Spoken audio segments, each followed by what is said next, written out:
Hello, everyone. I'm joined by WMaimone from FMCL. Am I saying it right? I feel like I hear different things all the time. Am I allowed to say Chungus or is Chungus not allowed? Do I have to say You can say Cherish? whatever you want. Do I have to say FemCell? There's so many options. What's the official? What does the team say? I don't know if I'm gonna say that. You can say whatever you want there. Okay. I'll keep it formal and stick to FMCL. I'll announce all the That's good. letters. So we're going to talk a lot about FMCL. I'm regretting it already. We're going to talk a lot about FMCL, but before that, I want to talk a little bit about Stage 1, because obviously you played in EMEA in Stage 1 under Left Right Good Night. It obviously went probably about as badly as it could have done, if we're being honest. Yeah. What went wrong, and how did it lead you to your new home here? Well, I guess it all stems from the fact that we had to play in that region in the first place. So obviously, prior to all the news coming out about OWCS, I was looking at collegiate options towards the end of last year, and eventually I decided to join ISU in around December, which obviously there's no news. And I got here in January, maybe middle of January, and then literally maybe a week later, the news about WCS came out and all the import rules, and basically our whole team is an import. We have all EU plus one Australian, so we have to play in EU. And to be honest, originally we were obviously upset about it, and maybe some of us felt like we had other opportunities, but we kind of had to play with the EU team. But we felt like we could have done really well. And we were doing pretty good in scrims, regardless of ping. In that Ram Tracer Surge, we looked really good in that, I feel like. And obviously we played against Ents in our first game, which in groups we kind of expected. That's a really hard game. We still put up a pretty good showing. And then the Maga meta came along, 2 days of practice. 1 week only. Yeah, and I think we had about 2 scrims on that patch. And yeah, we just were terrible at comp, and Quick played better than us, and yeah, we came 16th or whatever. Whereas we felt like we could have done a lot better in that tournament, regardless of the situation. So then, at what point afterwards, does the team decide to disband and sort of everyone looks for their own opportunities? Then was it like a group decision or? I guess it was kind of a bit of everything, really. Maybe if we'd done better in EU, we would have kept fighting. But it was our coach. He also just said it's so hard, with all the outside factors. We have to wake up at 7 a.m.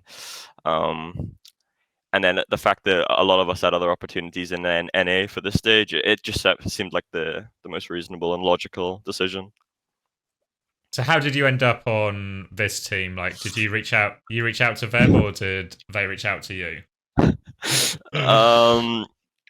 For FMCL, maybe a bit of both. I think even in stage 1, I was kind of in talks with them and maybe a couple other teams. So, yeah, I think it was a bit of both. That's how we came across. And then, happy so far settling in with the new team? How has it been adjusting to, I guess, quite a few new players in reality? Yeah, I think it's always hard to join a completely new team.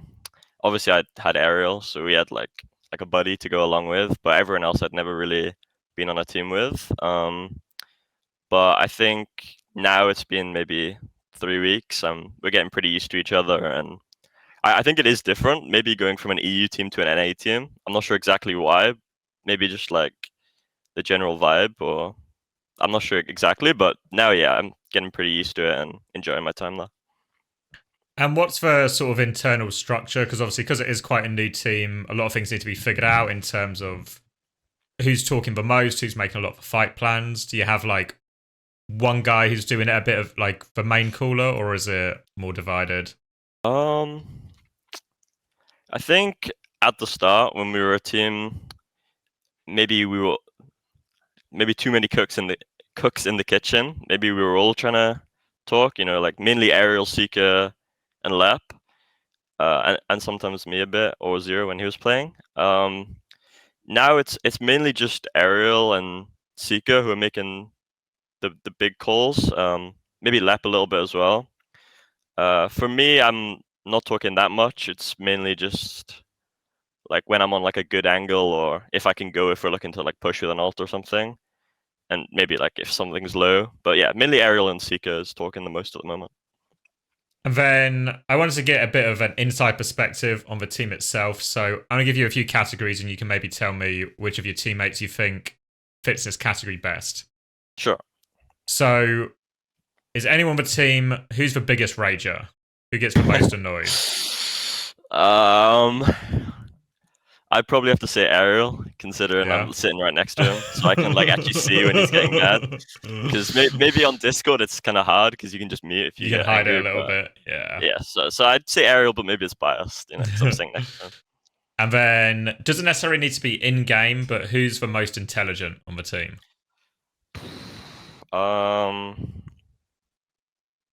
I'm not sure. Maybe Sika or Ariel again. I'm not sure exactly. What if I went the other direction? Who's the least intelligent on the team? Who do you think sometimes like this person has no clue? What are they on about? Um, I'd probably say Ranko, but I feel like that's just because I don't know. He's just always tired. It feels like so maybe that's the vibe he comes across. All right, and what about who's the biggest grinder? Who's always playing? Um, Me, Ariel, or Sika. I think we're the ones who like play rank the most, and yeah, I would say one of those three. Who's the player who you'd maybe say the most skilled, or the one who sort of surprises you the most, saying like in scrims in a match, like, oh, how'd he do that, or how's he won us that fight Um, there? I'd actually say Zero. Surprised me the most because I didn't know much about Zero coming into this team, and when I was watching scrims when he was playing with Sika, I thought he was really good. To be fair. And who's the funniest player on the team? Oh, Sika or Ariel for sure. Ariel's just like the kind of funny where he doesn't try to be funny. He's just I don't. stupid sometimes, and maybe Sika's just a bit like witty sometimes and just funny. All right, and then I wanted to ask you about the group stage as well, Sure. because some of the group stage was pretty straightforward, and some of the group stage not straightforward at all. The big bit is probably the students of the game match, where probably felt like a pretty even one going in, maybe even favoured towards you. But it actually ended up being a sweep for them. So, what do you think went wrong for you? Obviously, you only played for Parisio on that map, right? Yeah. But what do you think went wrong for the team on that one? Um. Well, I guess speaking from like watching and spectating, it kind of felt like we were so nervous. Like the plans we were making and just the overall like feeling of how people were coming and just our plans, it was so nervous. Like so shaky, like not much confidence, and I think especially in this Orisa mirror, you need confidence. And things can like quickly go from like you doing okay to doing really badly in a match if you lose confidence. I guess that's with every comp, but it feels more important with this comp. So that's what I'd say the biggest thing was. Yeah, it felt maybe particularly on Parisio as well. It just felt like every time you're about to start a fight, just something like that would go wrong. Someone would just die to a bit of nothing before the fight, and you were never able to really get going. Yeah. So then, obviously, going into the main event, you're going to hit the nature of how it's fallen with Timeless not making it. Is it's opened the door massively for you and or at least four other teams really to try and get in these last two Dallas spots. Yeah. So there's going to be a lot more high pressure situations, high pressure matches. Almost every game is going to be do or die for both teams, really. Yeah. Is there anything you guys have in mind or a way to maybe handle the pressure going into these fixtures? Um well, I think our first game is against M80, right? And Yeah. I think that's a game which in theory there should be very little pressure on us. I think ever since they've got Pelican and Happy over, I haven't scrimmed them, but from what I've been told, they look a lot better. So I mean, regardless, you just look at the players on that roster, all the pressures on that team. So for games like that, M80 Toronto, there's just no pressure. For like the other important games, when we play, if we get down to the loser bracket, um, maybe that's partially one of the reasons I'm playing now. Is maybe I've got a bit more experience, or maybe I can give like a slightly calmer feel to the team. So maybe I can help in some regards. But I think overall we're just I think we've like spoke to each other and maybe we're more on the same page and just in general won't feel as stressed in game in general, if that makes sense. Yeah. Do you have a person maybe on the team who ends up being the sort of calming influence, maybe if everything's going to shit or it's starting to feel a bit messy and stressed? Is there anyone who sort of like brings the gang back together? I'd probably say Sika or Lep. I think in the officials in the group stages, I noticed those two probably are the biggest people at doing that. And then if we think, because obviously the bracket can go a lot of different ways. I think once you get outside Toronto, there's a lot of evenness between the remaining teams. Everyone can sort of beat everyone type thing. Mm. Where do you feel your current sort of power level is amongst the teams, especially when we maybe look at some of the ones like Students of the Game or Pirates in Pajamas or those type of teams? Um, I think Pirates in Pajamas. I think we're above, like for sure. Like we're a lot better than them. I would say based off scrim results. Students of the Game. I think they're really good right now. To be honest. Like we can beat them 100%, but in our most recent scrim, they did good against us. So I would say like we can for sure make it to Dallas. But we need to do really good in the officials. That's what I would say.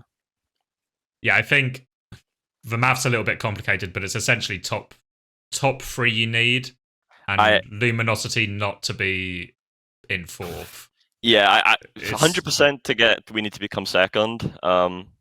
If we come third, there needs to be certain things it that go on. depends who finishes fourth and who finishes. Yeah, so Second, yeah. it's maybe way more doable than it felt a week, maybe a Oh, week before Timeless.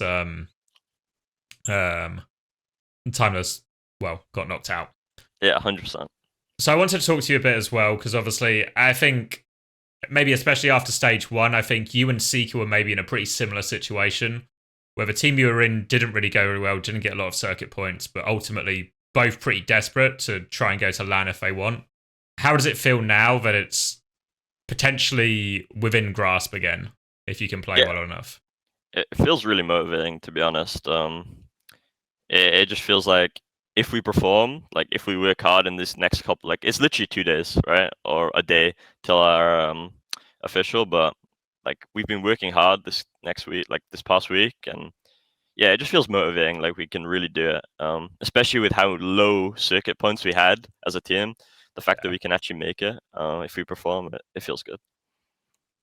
And then I want to get your take a little bit on the meta because obviously it feels, maybe especially last week, everyone's getting more and more Orisa pilled in more and more places. But your team sort of lent away from that a little bit, still playing elements of Winston, still playing the Sigma in a lot of areas. Is how much of that is you think you have maybe a better meta read than some of these other teams, or how much of it is just maybe leaning into comfort? I think like ultimately Orisa is really broken right now. I think on 80% of the maps, Orisa is just the best pick. Maybe you can play Monkey on certain maps like Parisa and some other ones, and then maybe you can play Sig on some other ones.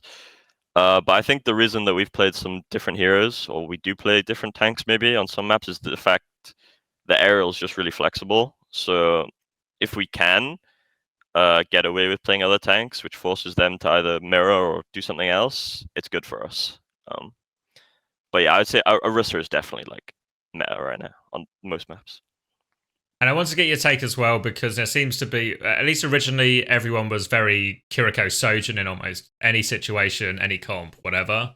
But it starts to lean a little bit more for some teams towards BAP and CAS, and we've seen your team do a bit of both as well. Do you have an opinion maybe on what you feel is stronger right now, or is it dependent on some things? Um, I think it's like 70% down to just what you're better at. Like for sure, I think there's like strengths and weaknesses to both of the different comps, and you play them differently, and maybe it's good on certain maps. But I think it's mainly just if you have a better BAP player, you can get away with playing BAP, like London or like Toronto. You know, like they have really good BAPs. But if you don't have the best BAP, or if your hit scan's better at Surge, then you should lean into Kiri Surge. That's how I see it. And from the Tracer POV, obviously, when I've spoken to some people, they've called this quite a magic pick meta in terms of there's loads of things that can go wrong. Is there one that, as the Tracer player, you find easier or harder to play into? Oh, definitely Kiri Surge. I mean, first of all, Kiri, like, the kunais are just really obnoxious, but it's mainly like the cleanse and the TP. She has like two abilities to get away from you, or dodge pulse. With BAP, it's only lamp, and even if you do stick a BAP, it's like there's a good chance of killing him. Yeah. So yeah, definitely playing against Kiri Surge. Also, Rail is really annoying to play against. There's more of a chance you get picked, or like don't get as much value against Kiri Surge than BAP Kiri, for sure. Like BAP cast for sure. And what do you think are the most important things for a tracer in this meta in terms of like what separates the best tracers from the rest? I think being patient and knowing like the angles you want to take. Like, this mirror is all about the angles you take on tracer, and so like if you have a better angle than the enemy tracer to shoot their Orisa, or to shoot their backline, but it's mainly the Orisa, then you're gonna be winning the fight or giving your team a really good chance. Like, compared to other comps maybe, where in like dive mirror, where you can make a lot of plays, or like you're looking for the backline a lot. Here it's a lot of AFK maybe, and just playing for your better angle. So if you're being patient and just understanding if you're in a winning position and not dying, then I think that makes a really good tracer in this meta. And then you've now had the ability to, or you've had the chance to play in both regions quite a bit. Do you notice a big difference between, say, EMEA tracers and North America tracers, or any tendencies that are different between either region? I wouldn't say there's many different tendencies. I think both regions have like really strong tracers. EU, I would say, has better, or like more elite tracers. But in terms of like tendencies, no, not really. Maybe NA tracers like to fight other tracers more. I don't know, but nah, I think it's pretty similar. Well, yeah, I didn't want to say, but my theory, I think, is that NA tracers in general are a lot more happy to like actively trade and try and take the tracer duel, whereas I feel like EMEA is a little bit slower at times. Maybe a little bit, yeah. And then the last question is, you can't pick your own team. Maybe this is easy in North America, but who's the favourite for the event? It's Toronto, 100%. It's on them to not come first, really. Like, something's seriously gone wrong if they haven't. Do you think there's still like, I think a lot of people feel there's Toronto, then a tier gap before you get to anyone else. Do you think that's still true? It should be. I haven't scrimmed M80, like I said, in a while, so I don't know. Maybe they are really closing in on Toronto, but I think Toronto should be quite clear of everyone else, and then the rest are like way more close together. Yeah, no, I think it's shaping up to actually be probably one of the most exciting tournaments of the year so far, just because how many teams are in contention to try and get in these Dallas spots. So yeah, the stakes are so high, especially for like every game, pretty much. Well, yeah, like especially for you, since you start against M80, it's literally every game you don't win doesn't just hurt you; it also boosts someone else's chances of getting a better standing or something. So it's every game is going to be really life or death, I think, this weekend. Yeah, 100%. But thank you very much, Will. I do appreciate your time.